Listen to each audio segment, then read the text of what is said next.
Hello, Guardians. Welcome back to Tower Casuals, the Destiny podcast. I'm one of your hosts, Corey Deerigan. Alongside me this week is none other than my tormentor and my nightmare, Nerd Generalist. 2 weeks in a row. I know.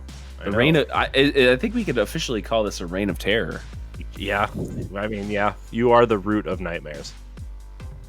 Well Ron. played. My nickname is Ron. Yeah. Speaking of the monster that wants to make me rip my eyes out, none other than Jedi Master Binks himself, Andre Wilson. Hello. Wow. First name and last name. I'm important now. Holy cow. Are you? Oh, I would have said Nerd Journalist full name, but I've known him for so long and I don't know his last name. I just know him by that is my full name. Nerd is my first name. Generalist is my last name. I can just see it now. When you were born, your parents said Nerd Generalist on your birth certificate. Look at this nerd. Yeah, look at this nerd. He's such a general. Wait a minute, there. Wow. I love how Andre, when Josh is on here, he gets the Sultan of the Tower.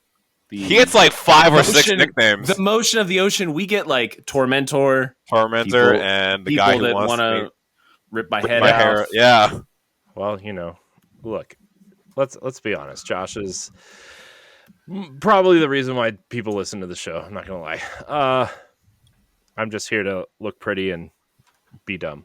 But yeah, I mean, so Josh isn't here this week. Obviously, he's going to be out for a few weeks dealing with a personal matter. He's already let people know who he's close to, know what happened. But, just as a community and stuff, just send Josh some good vibes, either on Twitter or in the Discord. Send him a virtual hug.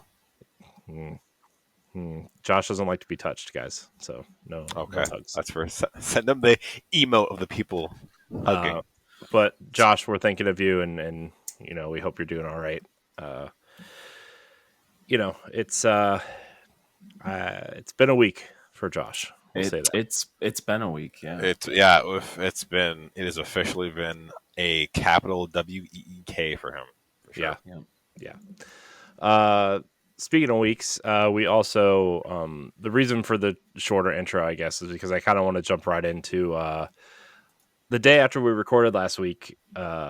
We lost a pretty big part of the Destiny community in Lance Reddick, the voice of Commander Zavala. I think it all hit everybody pretty hard in different ways, especially the Destiny community. He's been such a big part of it for so long, since the beginning, actually. If you want to since September 9th, 2014. No, sorry.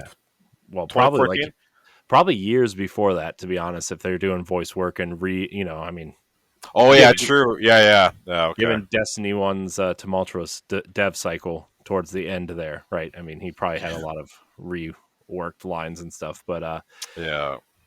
I mean, how did it hit you guys? Really? I mean, Andre, go your first. I woke up that Friday, and it was Friday, right? Yeah.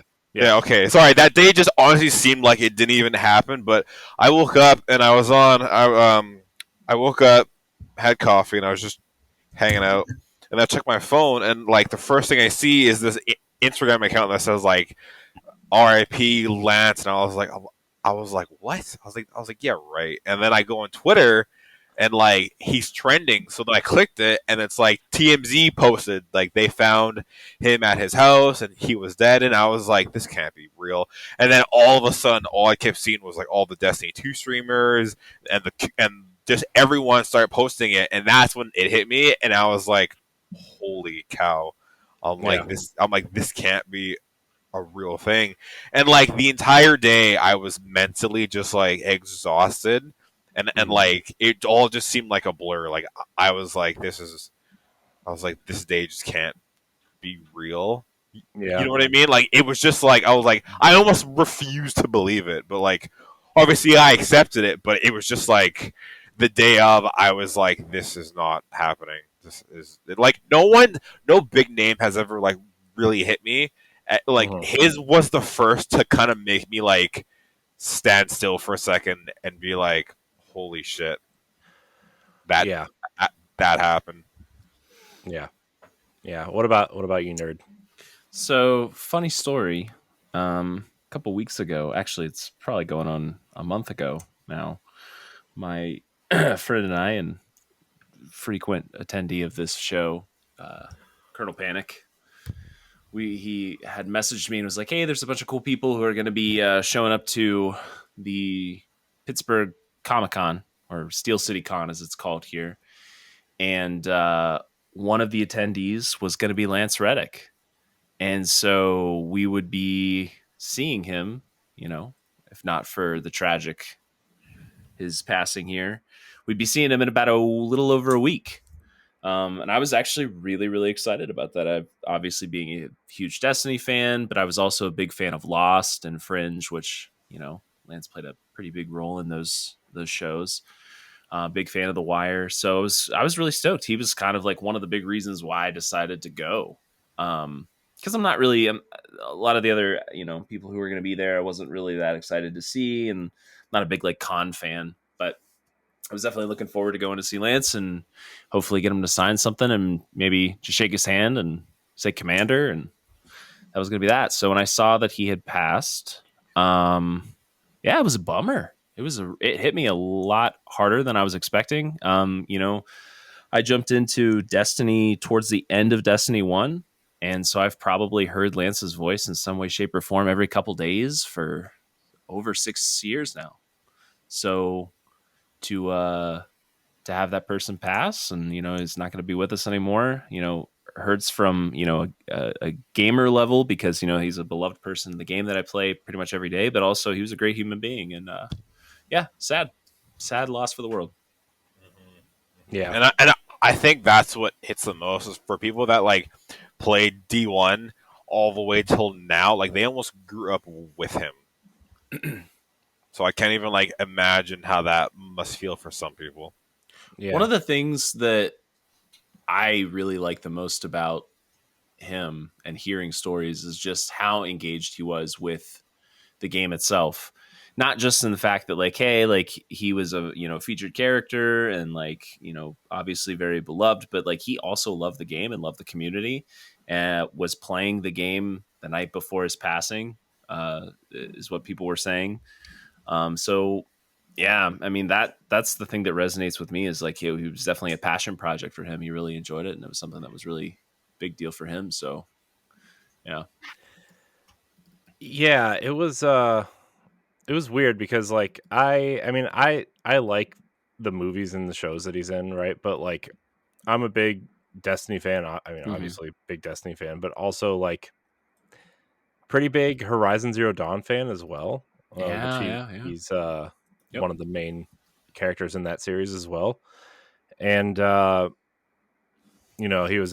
did a lot in video games. Like he was in Quantum Break, and obviously he was a big part of the John Wick movies as well too. And it was weird to read. I don't really like, I mean, this is going to sound bad, but stick with me. Celebrities kind of die all the time, and I'm just kind of like, oh man, that sucks. That's bad, right? That's sad. But this one hit a lot harder than I expected it to, and I was working from home that day, and in the middle of the day, I just kind of turned on my Xbox and just kind of ran to the tower and kind of just sat there like with him, kind of kneeling and doing the salute thing and the shield thing, and then a whole group came over, and I think at one point probably half the tower was over there kind of doing the same thing, and Isn't it crazy that was kind of like everybody's, because like I was kind of following it, and I saw the article on TMZ drop pretty quickly, like after they had dropped it. And that was my first kind of response, was like, oh, well, I need to go to the tower, because I was already kind of loading up the game when I saw it, and I was like, I need to go to the tower and obviously sort of pay homage to, at Zavala. And by the time I got there, there were already like 5 or 6 people doing the exact same thing. So that was like sort of like an instinct response for a lot of people that were hearing this news. And that's the cool thing is that like we as a community all have the same idea. Is to like go to the tower, Mm-hmm. go to him, and then just kneel or emote and do whatever. Like as a whole like a whole community of a game thought the same thing. And I think that's pretty cool. And I was saying too to some friends, I'm like, today feels like the one day in Destiny where like the game just stands still and just pays homage to one character. Like no one's fighting and everything. Everyone just stops fighting, stops doing everything, and just goes to one spot.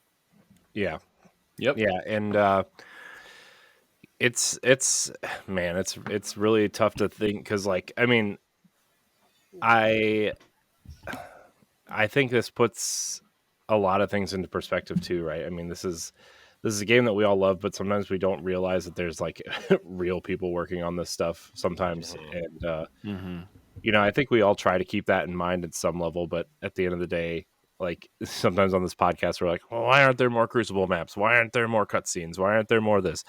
And at the end of the day, you see how maybe sometimes that complaining is because we all care a lot about these characters and the people who play them and the people behind the game. And I just from podcasting for so long and doing not just this show but my other shows, being friendly with developers and community people, even like Liana follows me and Josh, right? It's just kind of like a, I don't know, you become friendly with these people or you kind of feel like you get to know them in some capacity, and just to see someone like that, you know, just gone is tough, Hmm.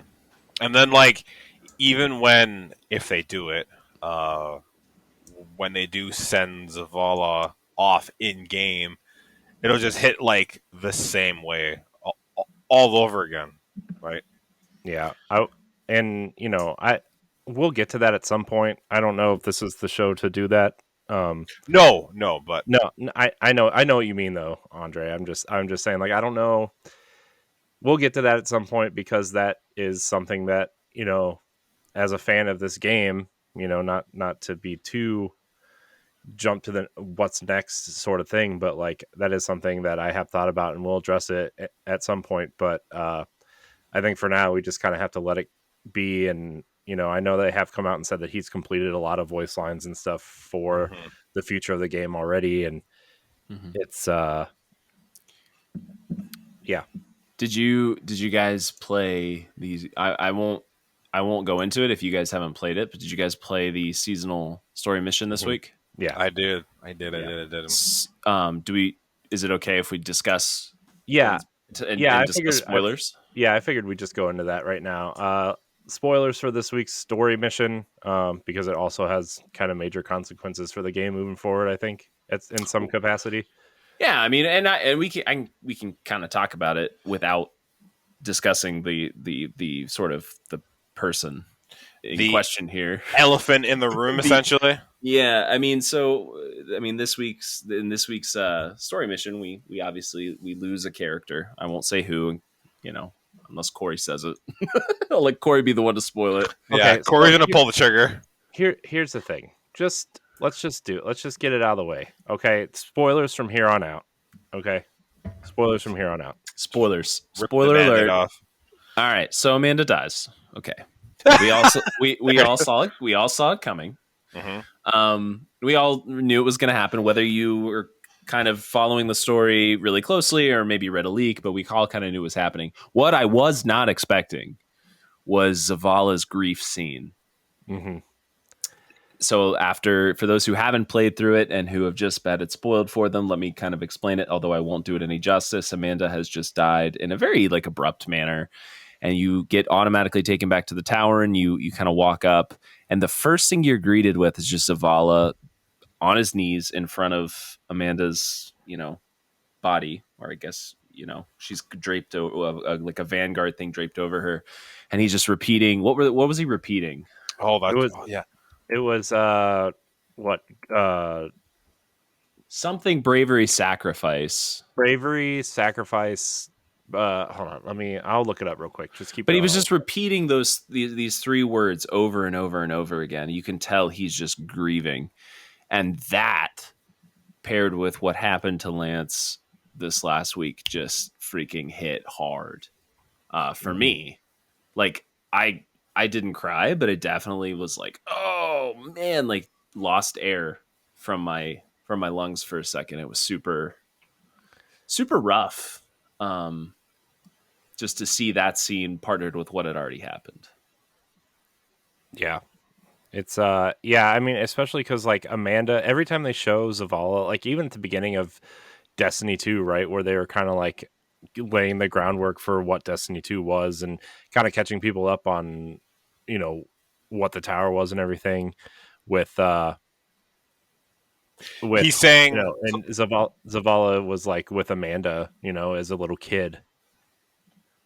Go ahead, Andre. he's saying devotion, bravery, sacrifice. Yeah, devotion was the other word. That's it. Yep. But like you said, nerd, it was just like her in-game passing, and then Lance. The timing was so freaky. Yeah, it was weird. The timing, for sure. Yep.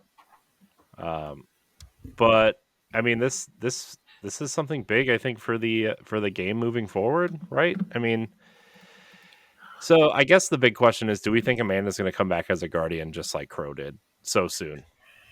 So I think she will, not anytime soon, but I have a dumb feeling she's gonna come back and as a Guardian, not remember who she is, and Crow might try and help her remember who she is, and then they can kind of build that relationship that you saw them have, but they can flourish it and then kind of live their life together, right?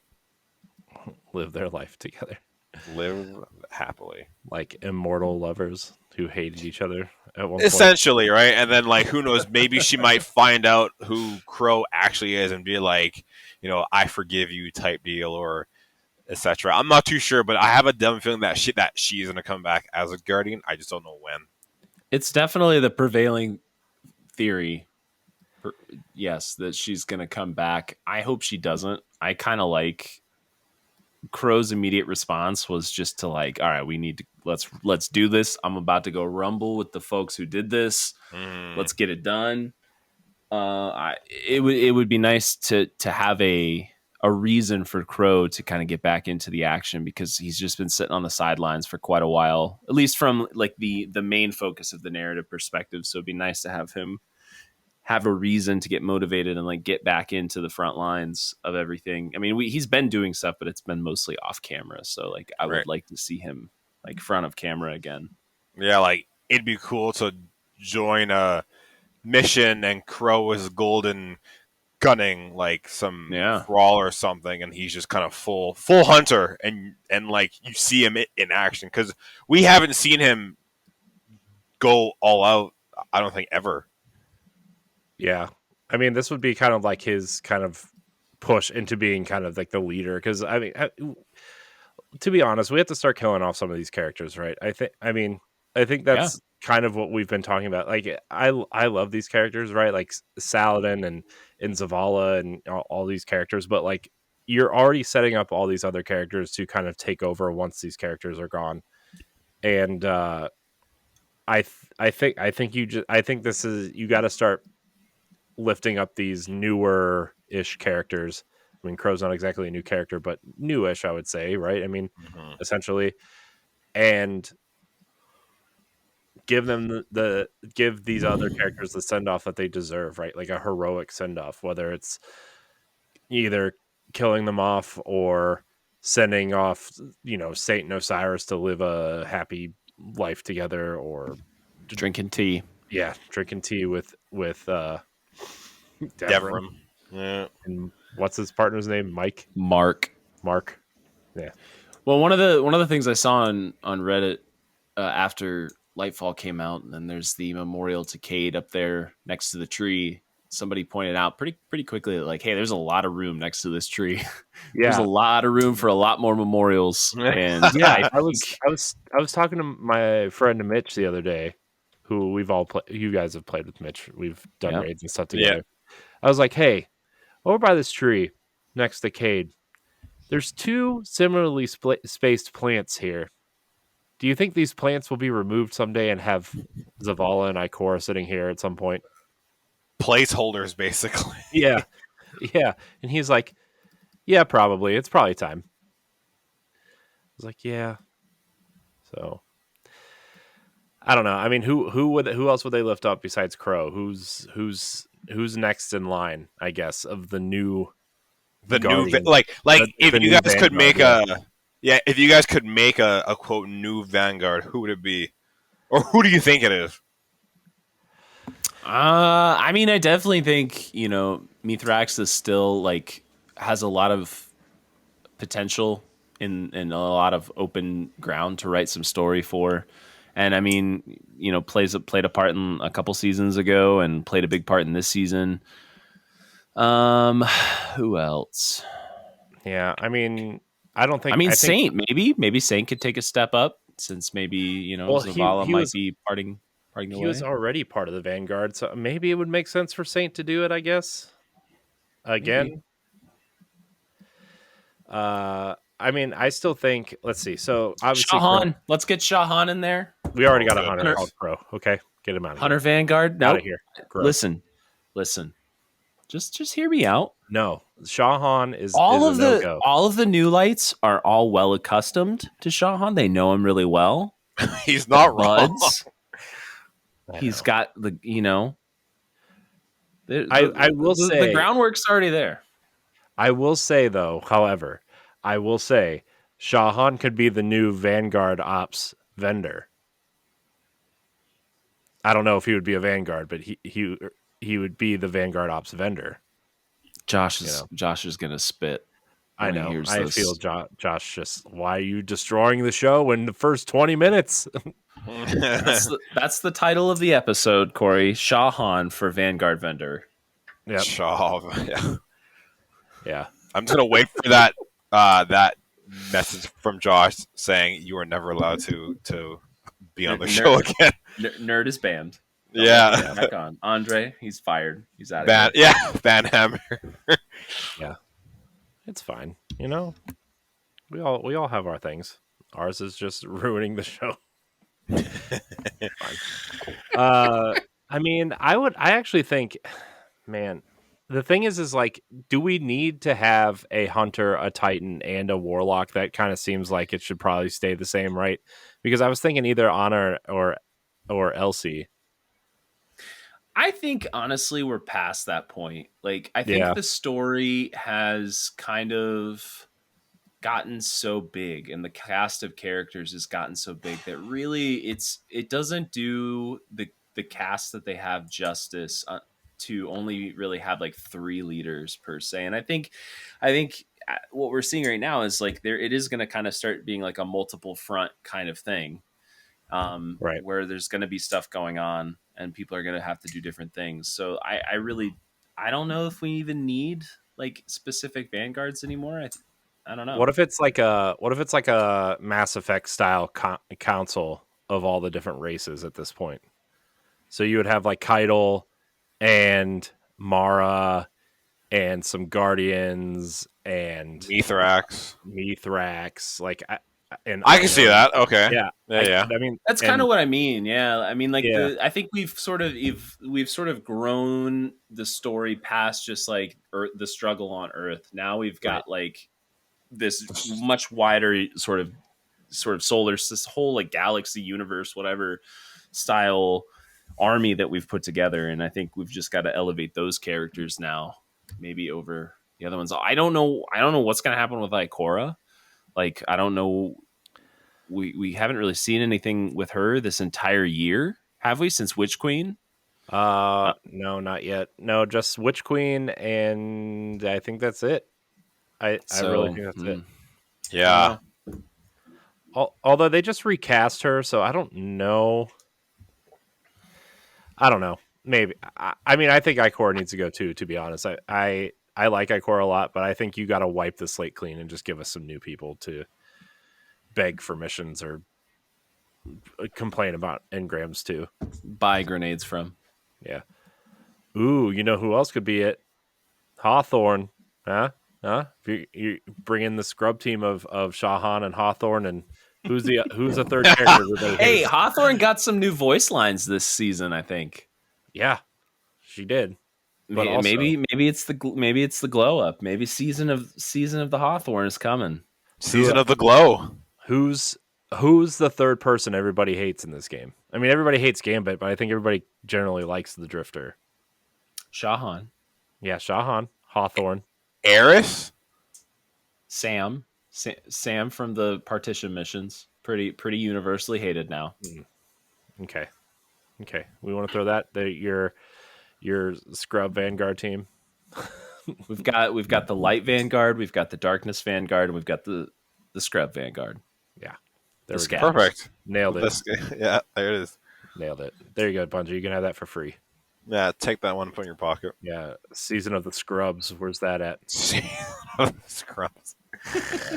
Oh, goodness gracious. I just want an emote of me standing there looking disgusted every time somebody walks up to me for a clan engram or a light mission. Ugh.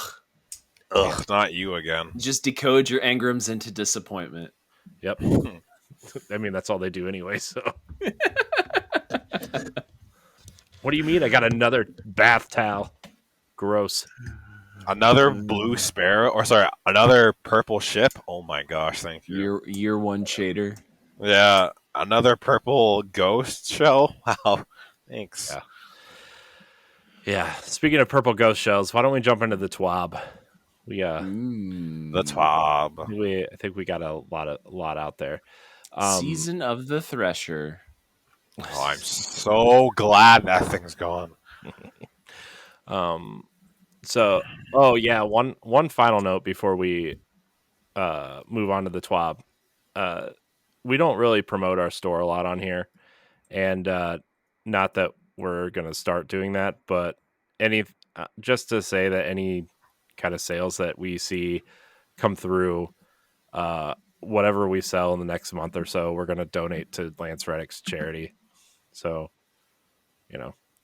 just to kind of maybe That's pay very back. noble. Yeah. So I just thought maybe that would be something nice for us to do. I mean, not that it's like that much, but That's awesome. anyways. I love that. This week at Bungie, everybody, happy TWAB's Day, Guardians. This week we are back with quite a bit of Crucible information, some changes to Guardian ranks, and more. First up, we want to give you a little refresher on what we talked about last week. Man, we don't need to do that. We already did that. They have a little nice thing here for Lance Reddick. I'll read it real quick. On Friday, we all learned the tragic news of Lance Reddick's passing at the age of 60. The voice of Commander Zavala, the Stewart commander of the Vanguard, Lance brought to life a character who has become virtually synonymous with Destiny itself. For nearly a decade, Guardians around the world have found purpose and comfort in Zavala's presence, bolstered by the unmistakable voice so full of strength, serenity, and nobility. The tributes that have poured in for Lance have been overwhelming. From endless heartfelt messages to social media and impromptu gatherings of respect in Zavala's corner of the tower, overlooking the city as an actor, musician, gamer, and family man, the passion Lance brought to the things he loved and was reflected in the eyes and hearts of all who loved him. For now, we will honor his presence through his performances yet to come in the game and in the memories that will last us a lifetime. We are deeply saddened by his passing, but so thankful for the time we spent together, and our thoughts are with his friends and loved ones. Thank you for everything, Lance. We will miss you. So that was their kind of response, which kind of answers the question of, what's next for that character. Obviously, they might address that in the future, and at that time, we will also address it on the show, obviously. But I'm glad that he's going to continue to kind of be in the game for the time being. Let's see. Did you see our graphs? Did you see the graphs, everybody? No, sir, I did not. Oh, man. You should look at the graphs. Yesterday, we released our Lightfall Crucible update blog post, We aren't going to repost all 5,000 plus words here, but here's a summary of everything we covered. Updates to how maps and game modes are weighed, matchmaking, adjustments, and an explanation of Fireteam matchmaking, competitive matchmaking, and how skill rating works. Future competitive rewards and quality of life updates, upcoming Iron Banner and Trials of Osiris plans, new and returning game modes. If you want to dive into the rest, read the blog. Let's click the link to the blog. It was quite a girthy article. Yeah. Very, very girthy. Do we want to dive into this girthy article? I mean, we could talk about it at a high level for sure. I'm definitely not the PvP person to be deep diving into some of these changes, but I'll happily weigh in with some of my takes. Yes, let's weigh in with some takes, nerd. Once again, Josh is not going to let me come back. You're letting me talk about Crucible. I am. The ratings of the show are gonna tank. That's fine. It's going to be one of the worst watched episodes or listened to episodes ever. You know, it's fine. You know, people need to know how non-PvPers feel about PvP, okay? Oh, man. Johnny, you know when I play PvP, nerd? When Iron Banner rolls around and I need some Pentacles, okay? That's when I play some PvP. No, it's not it's not all going to be negative. So for this last weekend, obviously Trials was kind of in the spotlight because we got probably one of the better SMGs the game has seen in quite a while, and SMGs are kind of the hot ticket item right now in the Immortal. If you haven't seen it, please go look at it. It's a very good gun. But it is. I heard it ran rampant. Apparently, the Adept still, the Adept version. Astacross made a. I think he did some research, and the Adept version had over 8 million kills. And then the normal version had 2 million. So together, that gun as a whole had 10 million kills in one weekend, which is bonkers to think of. It's absolutely insane. It's a fantastic weapon. So I stepped into Trials, which I haven't done in quite some time, nor do I ever really enjoy doing. Spicy. I saw your messages in the Discord about it and how you wanted to run your head into a wall. They were very salty. I mean, that would have probably been running my head into the wall would have been less painful than the spanking that I was getting in matchmaking. But the thing that I do want to call out, and it's one of the big points from the article here. It's the only thing that I'll really talk about because it's the one thing that I am actually like very. I'm going to give Bungie a lot of compliments, and the PvP team compliments on was the switch to Fireteam based matchmaking.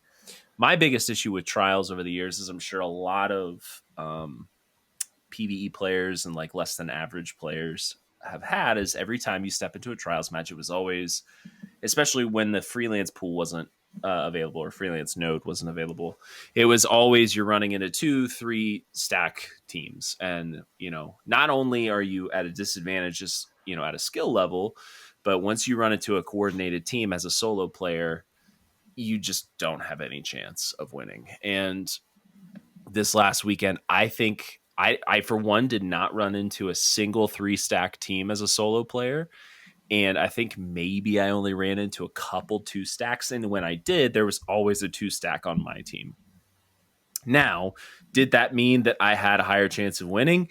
I don't know. I still lost a lot of games. Most of the games that I played, I lost, it felt like. That's probably not actually true. But as a player who dreads Trials, the switch to this style of matchmaking feels a lot better. It gives me hope. It makes me feel like, okay, well, I'm not instantly up against 3 people who are on comms and who are all sweaty, who are all flawless.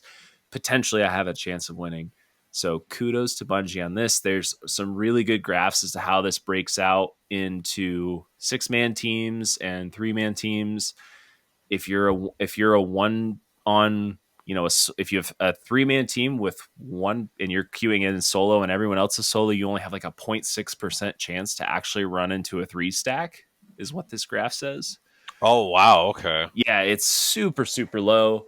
Even if your sort of team composition is, you know, 2-1, you still only have like a 0.7% chance to run into a 3-stack. So I really, really like this new matchmaking. Once this kind of makes its way into all the game modes, it's going to feel really good. I think it'll be good for the health of the Crucible game modes in general.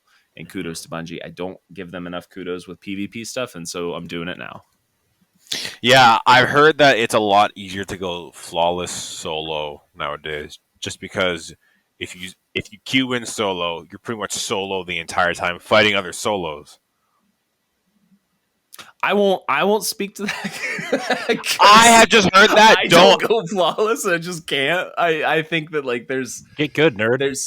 There's yeah. I mean that's generally the response that I get when I rage message in Discord. The response is always don't suck, nerd. And yeah, don't suck. Get good skill issue. You're like, okay. And then I throw something across the room, and then, but it's true. I mean, it is a skill issue. I'm not good, but feeling like there's less of a disadvantage is always good. Mm-hmm. And by any means, I am no PvPer. I just heard it's easier to go flawless solo.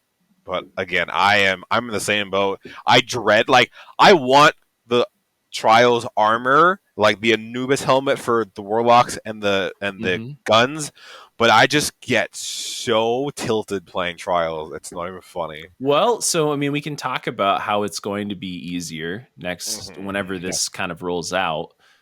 For one, you are right. It will be easier to go flawless since now the Mercy Passage will allow you to avoid 2 losses over which 1. is huge. Yeah, that's going to be huge. And then we'll have separate pools, it would seem, for people who are flawless and people who are not. I'm trying to find the part in the article where it talks about it.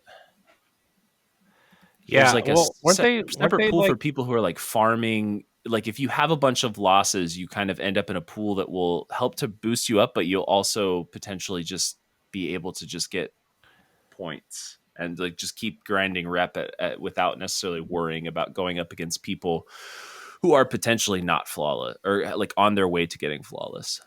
Yeah, so it's pretty much more like a casual, non-sweaty version of Trials. If that makes any sense to anyone. Yeah. This pool is targeted at new or less experienced players who are not ready to give flawless a shot and represents a place for them to dip their tools in. It's more based on connection and how your weekly performance over just like straight up skill or like connection on its own. Yeah. I think that's cool. I mean, I'm not really a big Trials person. I think the last time I played Trials was probably like 2 or 3 seasons ago, and we were just, dicking around, just trying to be like, hey, let's just fill out a card and see what happens. And, you just kind of sucked. But, got some cool gear out of it. But I think this is cool. I think this is going to encourage more people to try Trials because they won't be afraid to go up against flawless people all the time. And, I think it's cool. I also, just to kind of echo the rest of the PvP stuff, nerd, that you said, I don't really care for PvP.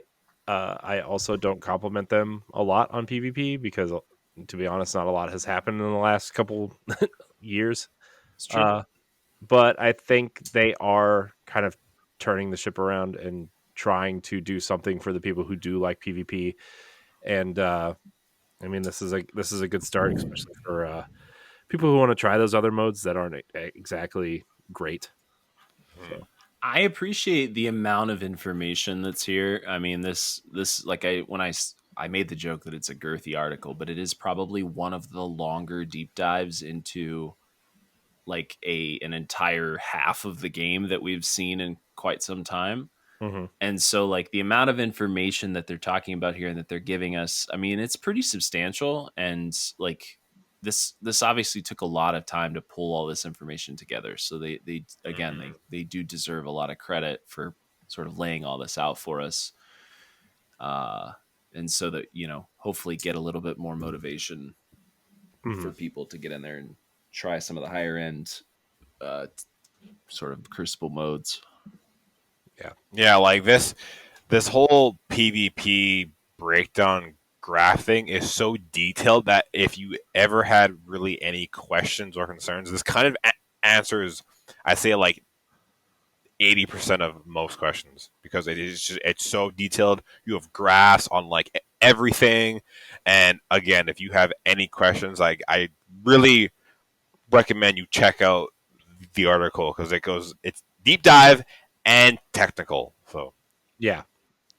Yeah. We are not the technical people. This would have been a show where the dealer came on and kind of deep dived into a lot of this. Yeah, dealer, Johnny. I'm just looking yeah. at these and I say, "Ooh, look, colors, Yeah. lines, ooh, Graphs. oh." Graphs. That's what I'm telling you. I am not the person to talk about PvP, but it's fun.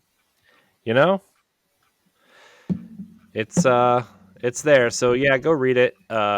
It's a lot, definitely a lot more technical than I care to acknowledge, but maybe we'll dive into it when Josh comes back, or we have maybe next week when we'll get someone like the dealer on to kind of deep dive more into this, or Johnny or someone like that to really break it down. So the rest of the TWAB is raid master mode and challenge rotation starts next week, which I think is where us in particular care more about, is the PvE challenges and stuff. I have yet to run Root of Nightmares. I plan on doing it within the next couple of weeks. I've just been really busy, and I actually thought at one point that I would be doing this episode from a hotel room at PAX at one point. oh my. Yeah, which would have been cool and awkward at the same time. You should have just done that right. Like it would have been cool if you would have done the episode from the floor of PAX. Oh, yeah. No, well, the show floor closes at 5:30, so I would have had to do it somewhere else. Well, that's fair. Then the hotel bar. Yeah, could have done it from there. Just half cut. We could have called ourselves Bardians. Ha. That was the worst joke you've made in quite some time. Josh will tell you to get out if you heard that. Get out. Yeah. That was awful. Josh would have just reached for that bottle he keeps above his desk. We lost a listener on that joke right there. It's fine. Look, this month is the best month we've ever had in terms of listens. So if we lose one, yeah, but they'll be back. They'll be back. You'll be back, listener. They always come back. Very excited for these PvE changes because our boy Nezarec, spoiler alert, if you haven't done the raid, is going to get a buff. Which wow. Have we seen a raid boss get a buff before? I don't know. I just want to say, look, you spoiled it for me. I didn't know who Nezarec was. Well, you know what? The damn thing's been out for like 2 weeks now. You should have been paying attention, Andre. I'm very upset. Last time I invite you on this show. Yeah, fair. So I actually figured that something like that was going to happen when I saw that people beat Nezarec with 6 Rat Kings in challenge mode. I was like, yeah. Wait, actually? Yeah. Oh So for those of you who haven't read the TWAB yet, the article says, for the first being Nezarec's behavior, sometimes he doesn't always respond to players when they're standing in a well of radiance, and that is absolutely true. There were many times, and the couple times I've run the raid already, where if you're on one of the platforms and you drop a well, he'll just kind of stand there and like act like he's hitting you or like perform actions, but they're not really causing you any damage. Or he just kind of like ignores you altogether. And so you could kind of tell that wasn't the intended behavior, especially when we have bosses like Rolk who will literally just walk up and just like kick your well or kick your bubble and just say, fuck you, I'm going to kill you anyway. Yeah, he'll just shit kick you off the platform. Right. And Nezarec literally, he's like a thrall just running into geometry and he can't do anything. And like for the quote unquote final god of pain, like this is not very godly. So I have a feeling we're going to see our boy Nezarec jump and start pummeling supers like Bubbles and Wells of Radiance and start to give us some more trouble on those platforms. And I welcome it. I mean, that fight is way too easy.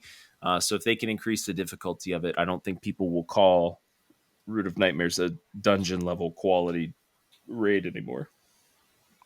Yeah. Nezarec is going to the gym and getting his swole on, basically. Bro, that man he's got a beer gut. Have you ever, I mean, I've seen it, man. Yeah.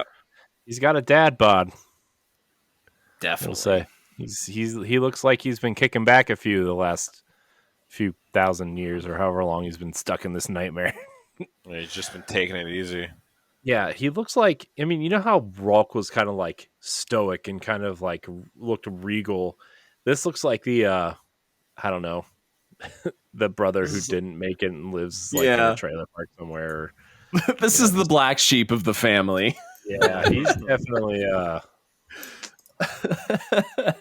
yeah. Well, I mean, when people are taking your body parts and turning them into tea, you'd get a little depressed too. I mean, yeah. That's fair. Ralk seems like the character in the family that tried to make it in football and broke his foot and then just kind of just never got back into it and just started to drink. Yeah.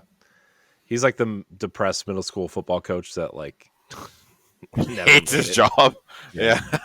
And lives vicariously through the team. Yeah. My day I could have thrown a football over those mountains. Coach would have put me in, we could have made state. If only my damn foot didn't give out, I tell you boys, I would have been out there. You think you make that joke, but I come from a town that literally everybody who lives there does that. So, oh my gosh, that's small town Ohio for you. It's called Hartville, Ohio. Look it up.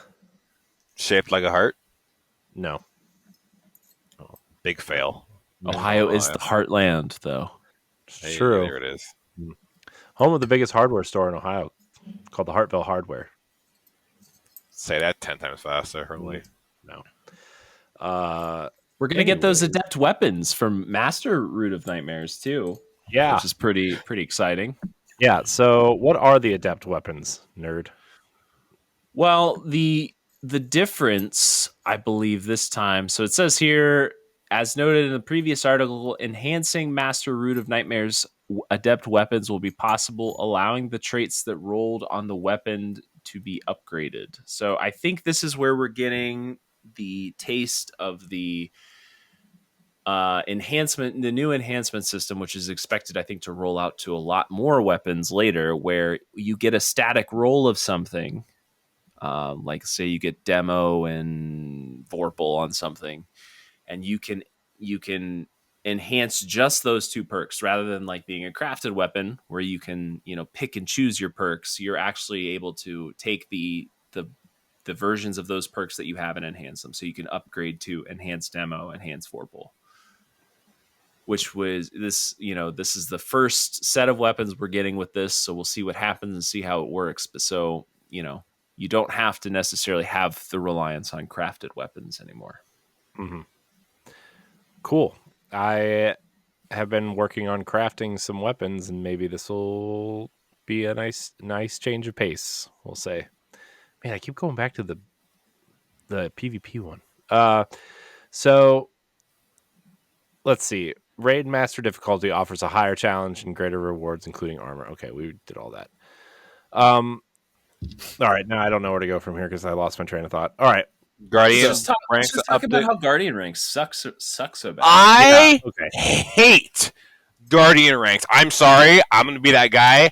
I don't know why. See, my only gripe with Guardian ranks is I don't know why you make us truck through the mud and then at the end of the season you're like, do it again. Like, why reset it? I don't understand why we have to. Because you're just a rat in a cage and they know you'll do it. I just hit level 7 today, and I wasn't even trying. I'm not going to go past 7 because I don't care. I don't see the point in doing this. I've been at 7 since the very beginning. I don't really understand like how it works. I'm like, okay, I gave you this cool thing that says, hey, you made my experience more enjoyable, and I completed this task that is, there's a there's a little thing on my Guardian ranks tab that says you did this, and I highlight it, and then it just does nothing. Just does nothing. I don't Yeah, understand. I don't understand why. Like, if it was not reset, I would maybe be like, okay, maybe I'll try and hit 8 and then 9, 10, 11, so on and so forth. But I don't understand pushing myself through this just to get reset back to 6 at the end of the season. I'm like, what's the point? Well, so I think the problem that they're trying to avoid is to avoid the creep of Guardian ranks. Like, for example, if you didn't reset it every season, you'd have somebody that's Guardian rank 85, and if you start as a new light, you're Guardian rank 2. How do you get to that 85 to match the highest level player? Especially as Bungie sunsets and puts away content that you can't do anymore. So, I mean, I understand why they reset. Okay, that makes sense. I can see that point. But it's a shitty system because nobody wants, and even with them reducing some of the more ridiculous challenges, like how did this make it through like player engagement testing or whatever the hell you want to call it, with 6,000 commendations as a requirement to get through one of the ranks? 6,000. I've been playing a lot this season so far, and I've only gotten like 700 commendations or something like that. 6,000 was the original goal. Now they've dropped that down a couple times already, but even still, it's a ridiculous number of challenges. Like, it's literally just a checklist at the end of the day. It's literally just a checklist. And you're either going to do it or you don't. And the people that do it, like, it doesn't mean that they're any more like skilled at the game. It doesn't mean that they're any more they haven't mastered anything necessarily. There's a few triumphs in there that I would say do demonstrate a mastery of the game, but at the end of the day, it's just a series of checklists, and anybody with a brain can go through a checklist of items. So this ain't it, kids. This ain't it. We got to find something else that demonstrates a mastery of the game. This doesn't work. Yeah, it's I mean, it's, don't get me wrong, it's a cool idea and it's a nice idea. It's just I think when it comes down to it, there's got to be a better way to do this, right? And this sadly this seems to be the MO of Bungie, where they like implement an idea that sounds good on paper and then it goes through so many changes. I mean, look at weapon crafting. I mean, not exactly the same thing, but like everybody was excited for weapon crafting, and then the initial kind of rollout was kind of not great, and so they it went through multiple iterations to the point where like it is what it is now. And I think I'm not 100% sure how people feel about it now, but like I think it's better in a lot of ways, not having to grind out 75,000 materials for to do a weapon, and like red borders seem to be dropping more and all this other stuff. But yeah, there's got to be a better way to do Guardian ranks. It's just Maybe go on. Sorry. I was gonna say, maybe you just like, I don't know if the cards are a good idea. Maybe you just like give players like maybe you have like almost like an emoji option at the bottom. No, I mean, not necessarily that, but like a big smile for this guy did great, or an angry face if this guy was terrible or whatever. I don't know. At the end of the day, I think so there's two separate systems we're kind of talking about here. There's the Guardian rank system and the commendation system. I think the failure of both of these, and I think it's pretty widespread that both of these systems have been a failure, really goes to show that the team that's sort of leading the charge on the social aspects of the game aren't really fully tapped into what the community wants necessarily, or like values in another player.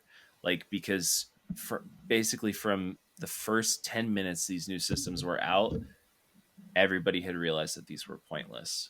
So if that's the case, then either it was released as like an incomplete thing and Bungie already knows that they're going to iterate on it, and they've got other stuff in the pipeline, they just had to get it out really quickly. And if that's the case, okay, fine, tell us what you're working on. Or it means that the team in charge of this is just not tapped in to I'm not going to say they don't play the game, because they probably do, but they're probably just not tapped into what the player base actually wants.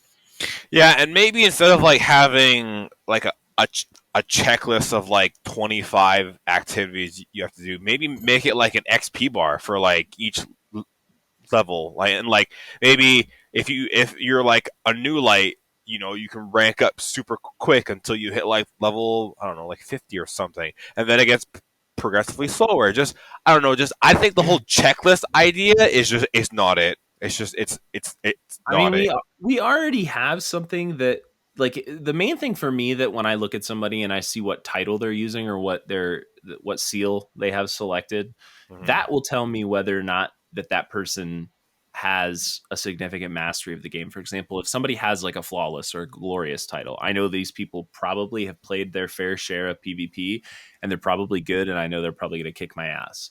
If somebody has one of the raid seals, I know that person has at least done that raid a ton of times and they probably have a mastery of it.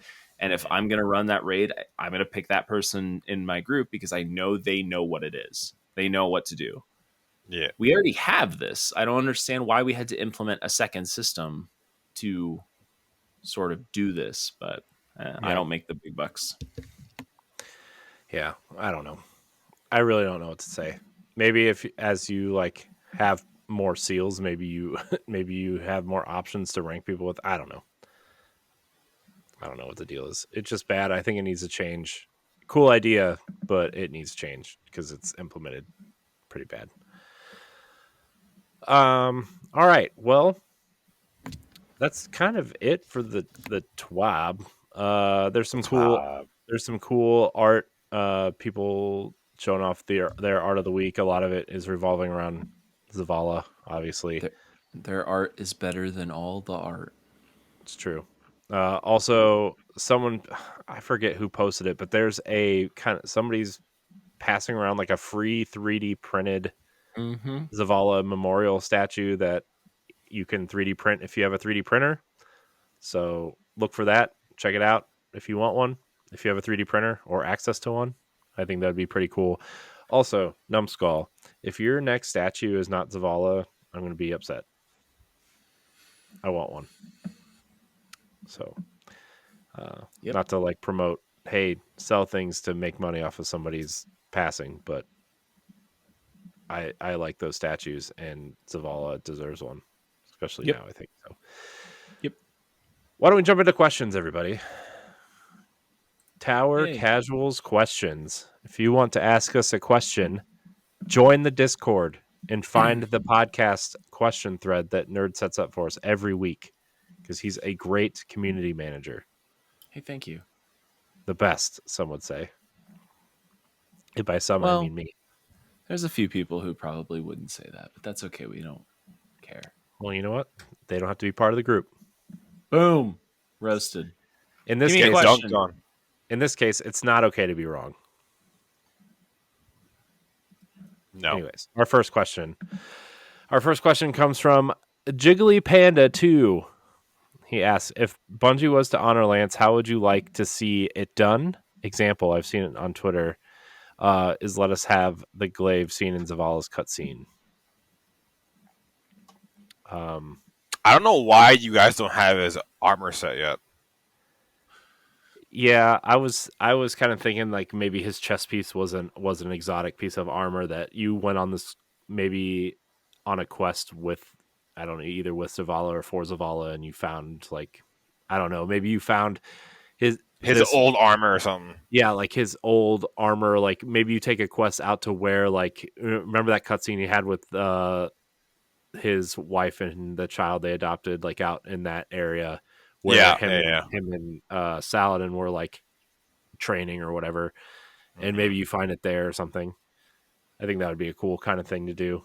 I don't know if it would be like an ornament set or just one piece of armor or a weapon or something, but I think that'd be super cool. Yeah, I think that would just be the most appropriate thing for Titans, especially, right? Yeah. Although I think everybody should get some sort of commemoration piece, and maybe that's where like maybe a weapon would come in handy. Well, who said in the Discord to give us that gun that's It was an AR, and someone said to make it an exotic. I can't remember who Origin that story. was. Yeah, that one. Yeah. I mean, that I guess that would kind of make sense too, but I don't know. Somebody or in this question, Jiggly Panda also says, example I've seen on Twitter, let us have the glaive scene in Zavala's cutscene. Another exotic glaive. I don't know. Yeah, we just got Vex Caliber, so it's Yeah, like I don't know if a glaive really represents Zavala's legacy, per se. But do think like an armor set or a weapon would be kind of cool. Certainly, maybe like I know that we have an emblem already. And I know that there have been some people who have kind of pieced together his armor set based on some existing looks. and they've come pretty close. Yeah. I've seen a couple that are like really spot on. Yeah, people are using like the crest of Afalupe, aren't they? A little Something bit like that. Yeah. Or like I think there was like an early Crucible set that had like the birds on it that looked kind of similar. Mm-hmm. Yeah. I think that'd be cool. Yeah. I think they need something. I don't know what it is. I would like an ornament set personally for Titans, but I know it's probably got to be something that can serve everybody at this point. It would be kind of cool. No, it wouldn't be kind of cool, I guess. What? I was thinking like maybe we could do like a statue or something, but then it'd be like, why didn't Cade get a statue in like the tower? He does though. He has this little. He has a little memorial, but like I don't know. Yeah, but I think the situation's different. Cade is a fictional Maybe. character. Lance Reddick is a real That's true. person. That's true.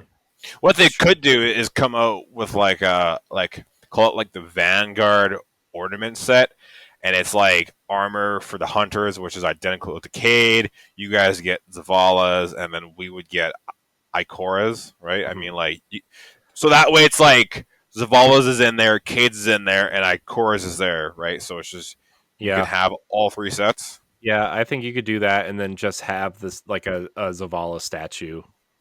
Right. Somewhere, right, in the game where most people go. Like you would have to put it in some sort of social space, right? Which right now would be the tower, but in future, like where would you put it? You know, because like I'm assuming we're gonna leave the tower at some point and go off into deep space, and I don't know. Maybe you get a ship. Maybe you get a ship. What if I would say the helm? What if they did something like where so we still have Zavala's office as a playable space? What if there was like a terminal that you could like go down there? Maybe there was like a puzzle or something we had to solve before. We go to the terminal, and like once you put in the correct input, or who knows, maybe it's just an open terminal you can interact with, and it plays like like a montage of maybe like some behind the scenes footage of Lance, and potentially maybe his like some of his like TikTok videos where he's like playing Destiny. Like I've seen a bunch of them where he's like talking to the Destiny community. If you're able to like maybe get permission to use those, and just have that be like kind of like it's an Easter egg, but like have that be in the game that you can go and interact with. I think it'd be kind of cool. Like just like something like a rough edit of like different things, different footage of him doing stuff. That way it's not like breaking the fourth wall too much, but still memorializing him. That'd be cool. Yeah. I like that. Like a compilation of like the Lance playing Destiny, Zavala talking at Bungie, etc. Yeah, I'd like that. Yeah, that'd be cool. All right, our next question comes from Sammy Gobo. Story question. After the events of Lightfall and Season of Defiance, do you think the Shard of the Traveler we could see still active from the farm will have anything to do with upcoming story? Yes. Yeah, that's a great question. Because Mara can't stand at the farm and do this forever, right? I mean, her arms have got to be getting really tired. Yeah. My arms are like, tired. I hold my arms up like this. She's just been spirit bombing for like. She's been gathering everyone's vibes and just sitting there. Yeah, because I think give me your strength. I think you're gonna have to do something with that at this point, right? Because I mean, it's been just chilling out there, and the Traveler's kind of dead, sort of. As I mean, we kind of think it is, right? I mean, it's got that big hole in the middle. The Witness is hanging out in this pink triangle that we don't really know what it is yet. And if the Traveler really is going away, and whatever's after the final shape, we're leaving the Soul System. I think it really makes sense to somehow harness that part of the Traveler, especially if we're going to keep our light powers, because I don't see those going away unless they do some kind of story where like the light has always been in you, Guardian, or whatever, or Look inside yourself, Guardian. right.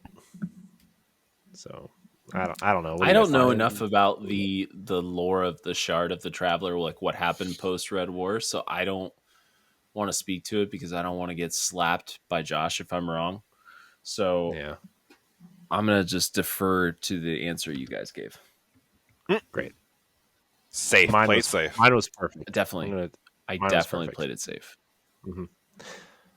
My answer was perfect. It's always perfect.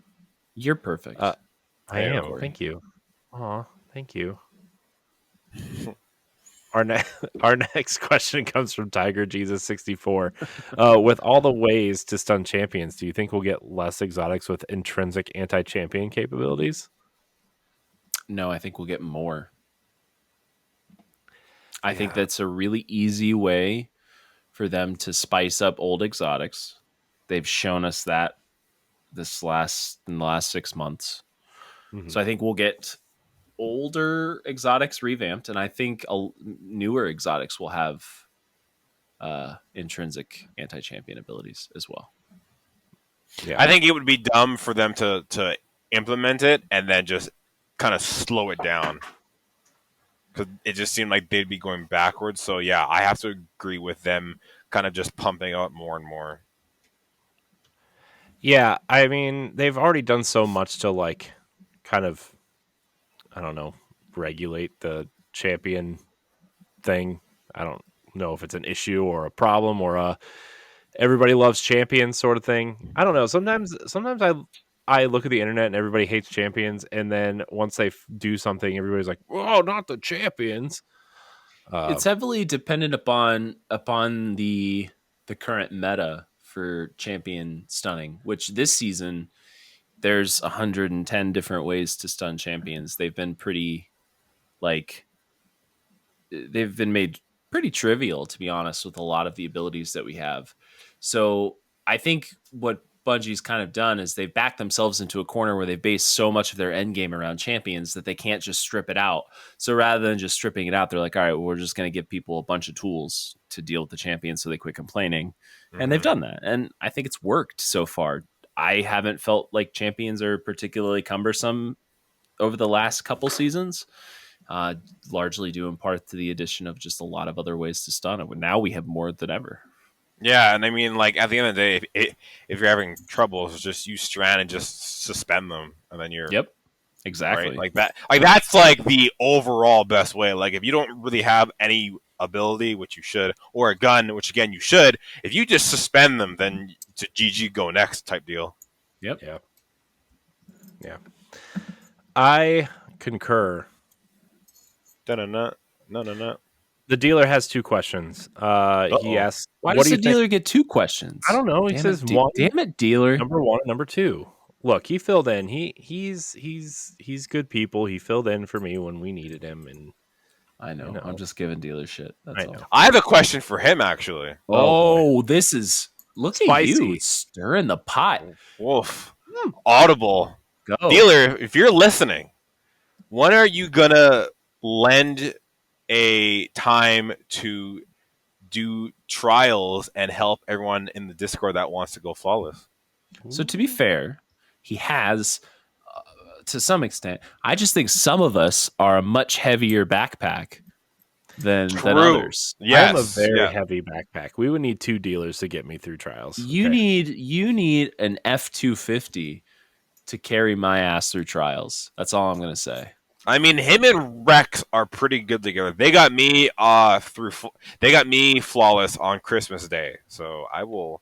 What a present! It was the best present in the world. I'm not gonna lie to you. It was so cool. But yeah, him and Rex are Batman and Robin. They are a duo in trial. So if anyone is looking, the dealer and Rex. I feel like Robin though. Nightwing, sorry, Batman and Nightwing. That's fair. That's fair. I'll give you that one. Anyways, he asks, what do you think of the Iron Banner this week? I've been enjoying it actually. I mean, it's just control, right? I mean, that's fine. I like control. I like control when it gives me cool stuff. Mm-hmm. Although I did my first 3 matches not knowing that I had to be Solar Strand or Void, and I ran Stasis. So Corey's the kind of guy who just gets the furniture from IKEA and he just takes it apart and just starts putting it together. And next thing you know, yeah. How do you think I built my house? I found 3 bookshelves and a coffee table, and I built a house. So, man, you're just living that tiny house life. mm-hmm. Yeah, that's why there's been a raccoon in our roof when we had to call animal control. Oh no! God. Building a house aside, we do have a raccoon in our roof, and animal control has been here 3 times trying to catch it. So, they can't. they can't get it out. Oh, that's not good. Okay, listen. Go to Tractor Supply, get a trap. It's like $40. You go to the gas station on the way home, and you buy a double size honey bun. You put that sumbitch at the end of that trap, and you will catch that raccoon. Trust me. Or you blow the house up. Oh, seems like collateral damage. Not gonna lie. You guys all leave the house, then just blow the sumbitch up, and the raccoon's gone. Damn. You know, I mean, we're trying to leave anyway. We're trying to buy a house, so you know. So I see you just passing the problem on to somebody else. Yes, that's our goal now. Because no, here's the thing: it's taken so. This is actually the 3rd time we've had a raccoon in the roof. Have you thought about stopping the like boarding up the spot where they're getting in? Have you considered that, Corey? We did our side, but we live in a twinplex, and now the raccoon's coming in on the other side. So this guy's like, well, they're gonna board up this side. Sounds like you need to blow up your neighbor. Yeah, someone's getting blown up. It's simple. Look, this house can blow up after we leave, and I don't care. Okay. But I still have like 30 Pokemon cards to sell and a red Wii, so can we please hold off on the blowing up of stuff before that stuff happens? What Pokemon cards are you selling? Yeah, you didn't say that. I mean, what are we talking about here? Stack, nerd. We've talked about this before. Why are those not in sleeves? They were in sleeves. I had to take pictures of them all today. You're not selling. You leave them in the sleeves. I had to take pictures of them. Corey. Who do you even have in there? That's good. Nothing good. I sold all my good ones already. Corey. Everybody was super happy with their product. Yeah, they'll be super happy when they lose an entire grade. Well, they send that sumbitch to get graded, and it's that's 3 instead of a 6. Look, they said they were happy, and I got positive feedback already. So you know what? What happens after this just happens. Okay. So. Oh. All right. Iron Banner's great though. Back to dealer's second question. Do you think the game is going to improve in player base with all the big content creators coming into the game? No, I don't think it's going to matter. Yeah, no, I don't either. I think like some of the people like dealers talking about is like Shroud, for example. Shroud's playing Destiny too. Yeah, he did day one, the day one raid, and wow, interesting. I don't think it's going to matter too much. And also, a lot of the big streamers started out as Destiny streamers. Gathalion did. Lupo, Tifu, Goth. A lot of these, the big streamers started out as Destiny streamers. So I don't think big names in the directory are really anything new. And I think that a lot of the people who are migrating to Destiny now, it's going to be fleeting. I think they're going to come for, just while things are big. I think the reason why a lot of these creators have been here for the last couple weeks was just because there was a partnership with Twitch and Destiny for the world's first raid race, and I think a lot of them were kind of maybe not directly obligated to compete. And I'm not trying to say Twitch was forcing people to do stuff, but like a lot of them probably felt obligated to play the game right now. Mm-hmm. So I don't think it'll make a difference. Yeah, I honestly don't think it will either. I think the next major influx of players, honestly, will probably come at either the final shape or after, because that'll be such a clean jump off point after, you know. I'm curious how many will lose. Like with the end of this saga, I mean, I've already heard people in our own community kind of saying like, I might take a little Destiny break after Final Shape. Yeah, I wonder, because I mean, so we'll see. I don't plan on doing that, but I don't know. I wonder if it's going to be like a Avengers Endgame type situation where like maybe people check out because they were all building to this one moment, and then it's just done now. And what's next? Because this will be like the first jumping off point for a new story, you know. So, I mean, my thought is that we have to handle the Vex problem now, right? I mean, that's kind of I think that we're going to get invaded by goth cat girls. I mean, I'm kind of in for that. That's the Final Shape right there. I'm kind of in for goth cat girls. That's the real threat here. Everyone's been looking at the Witness and the Vex. Nobody's been looking at the anime busty goth cat girls. I mean, everyone is looking. Sorry, go on. I was going to say, is this where Hentai Wars starts coming into play? Wait, was it Hentai World or Hentai Wars? It was Hentai World. Look, I don't know. I think because Hentai Wars sounds a lot more interesting. Or was it Wars? I looked up the wrong game.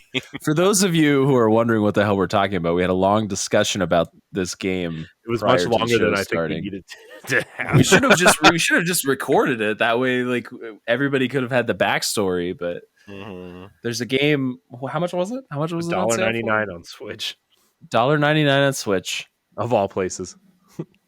Go puzzle game.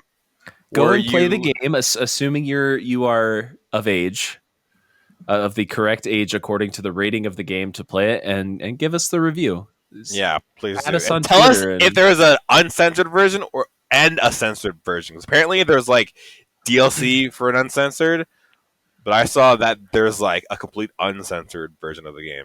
I don't want a review for the censored version. I want the review of the uncensored version. I want detailed pictures. Yes. I don't want the pictures. My wife would get upset. I just want to know. I want to know how good it is. I want to live vicariously through and whether or not we need a Destiny crossover. What if that was Tess's next seasonal armor set was just goth cat girl?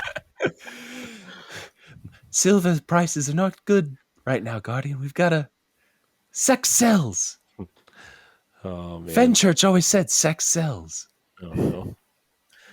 Fenchurch. Where is that guy? Where is Fenchurch? He fell in with a bunch of busty cat girls. Fenchurch made Hentai Wars.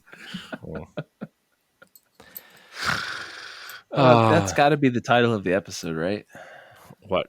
Goth cat girls or Fenchurch? The one about goth cat girls. That tale, yeah. Fenchurch plus cat goth. Wait, girl. All right. Here's the title of the episode. What episode are we on? 137. Episode 137. Honoring Lance Reddick plus busty cat girls in parentheses. I'm sorry. or should it be busty cat girls honor Lance Reddick? Oh my god! In parentheses. Sorry, not sorry, Josh. That would be the most clickbait title in the world. You know what? We might gain back the three listeners that we lost earlier by making that title. Not only that, but you would gain the anime community clicking it too, and they'd be like, "What's this about?" And then it's just a bunch of dads talking about Lance Reddick and Destiny for 2 hours. Yeah, and then they'd be sticking around and being, oh, the anti-sure to come. We should definitely stick around for the. Oh, full it's never mind. All right, we're moving on to lore corner before we get any more trouble. Edit that out. We are never allowed back on this podcast. Well, Sorry, not sorry, Josh. one of you needs to come back next week at least. So Well, maybe I'll do a list. solo show. Maybe you guys don't want to come back. Maybe that's the real. Maybe that's the real thing. That's the final shape. The final shape is just Corey doing a solo Destiny podcast. I know we'd all be in trouble. Yeah. Oh man. Lower corner tonight is on you, Corey. Yeah, I got it. So, in honor of our warlocks here, Ooh. we are going to read the lore from the raid robes called Robes of Detestation. Yeah, the one here, the arm here, and the arm here. Yep. This is a strange whatever. It's fine. Just read it, Corey. I am. It's Make us called proud. Acolytes of Nezarec. The structure I find myself in resembles a simple, quaint home. It's small, filled with decorations donning symbols I do not recognize. At the center of the room, two scions sleep peacefully among a stack of blankets and pillows. I watch the memory unfold from one of the corners. Acacia. The name echoes in my mind. Her name. From behind me, a sinister presence stirs. Goosebumps dart over my skin and familiar whispers. One I heard plenty of times in my life. Increase in volume. I turn to look at the home's entrance, and it is consumed in darkness. Windows and all. I wait with bated breath. A ring of eyes materializes in the windows. Nezarec. At the sound of his name, the shadows from the window expand and devour all the light in the room. Acacia and the other scions are the only figures that I can see. Darkness oozes down towards them, and I watch intently, unable to take my eyes off the spectacle. A hand forms, claws outstretch, his arms, then his face, the shape of the two-horned headpiece, the ring of eyes, the cacophony of hisses and screams fill the void, while the two remain fast asleep. Nezarec reaches for the scions asleep beside Acacia. The tip of his claws drag down across the skin, only to stop at his closed eye. The darkness swirls, then Nezarec vanishes, leaving nothing but the moonlight. Kudos to you for nailing cacophony. You're welcome. I stared at the word for like half a second. I'm like, oh, that's the word. Do you ever read something that's really long and you see a word ahead of it that you don't know, and you just like that's all you can think about? That's exactly what I just did.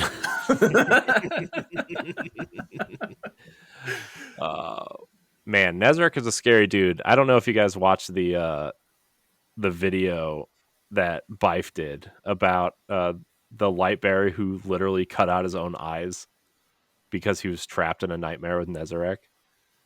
And What? Yeah. Yeah. And he killed his own ghost so he wouldn't have to live with the nightmare. And then he realized that, well, he killed his ghost, and then he felt really depressed. Oh, And that's why Nezarec has to be buffed in the raid to make him stronger, because like he's such a joke now. Yeah. Like he's not even the hardest part of that encounter. The hardest part of that encounter is just the other players that you're with and their ability or inability to do mechanics and how bad they suck. Yeah. Although Nezarec does have Pokemon Gym Badge eyes. I don't know if you guys have seen that. I have not. You can't unsee it. Google an image of it at some point. He's got Gym Badge eyes. I believe you. Speaking of gym badges, I just sold another card. Bum, bum, bum. Sorry, my email popped up. It was like, bling. I'm like, oh, email. All right. Well, any final thoughts before we get out of here, guys? How do you guys feel about the loadout system? I'm not going to lie. I haven't used it because I'm so used to playing the way I play that I just haven't done the loadout system at all. That's fair. I love it. It's so handy. I think It's been very it would good. be. I think I would use it more if I just taught myself how to use it. But I've been playing the same way for so long that I just like Mhm. I kind of forget that it exists. It needs to interact with the artifact, and it needs to change your artifact selections. Once it does that, it'll be damn near perfect in my opinion. I don't Isn't need a. Go ahead. isn't the artifact like all passive? Like, isn't it just It always is, on? Yeah. but Oh, you can only have a certain number of things enabled at once. So let's say you've got a oh! bunch. I didn't know that. I thought they were all active. No, you can only activate. I think it's 12 at a time.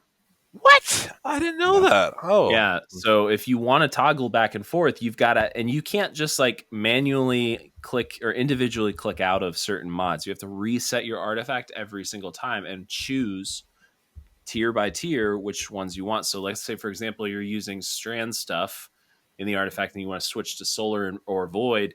You've got to go in and unselect some of your strand stuff to select the solar and the void ones. And then let's say you don't want to override one of your weapons with Mhm. overload, you got to uncheck that one.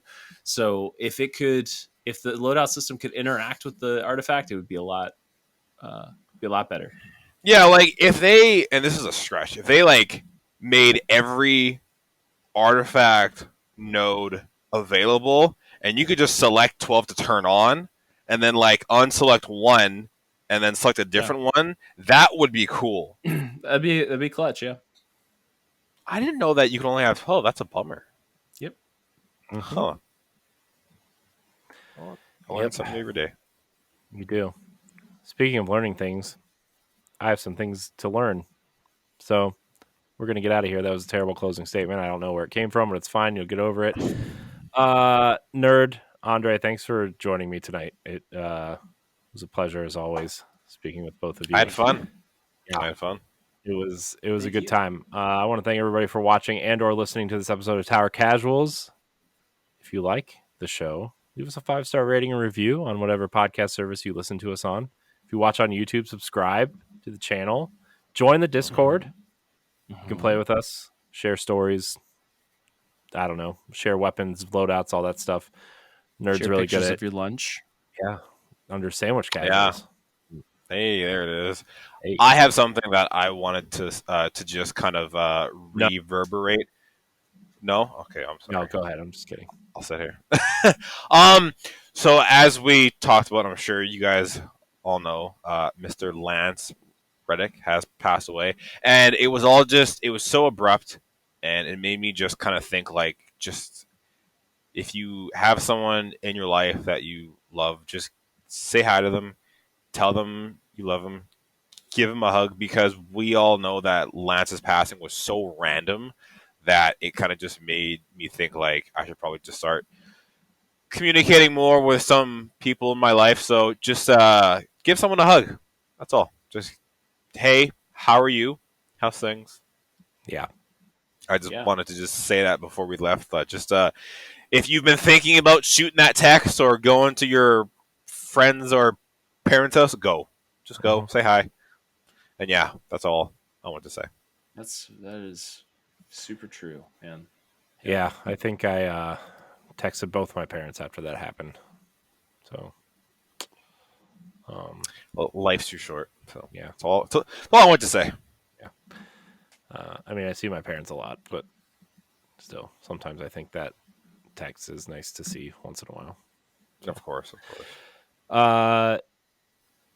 Anyways, yeah, thank you guys both for joining me. Thank you guys so much for watching and or listening. And until next time, we love you. Goodbye. So long.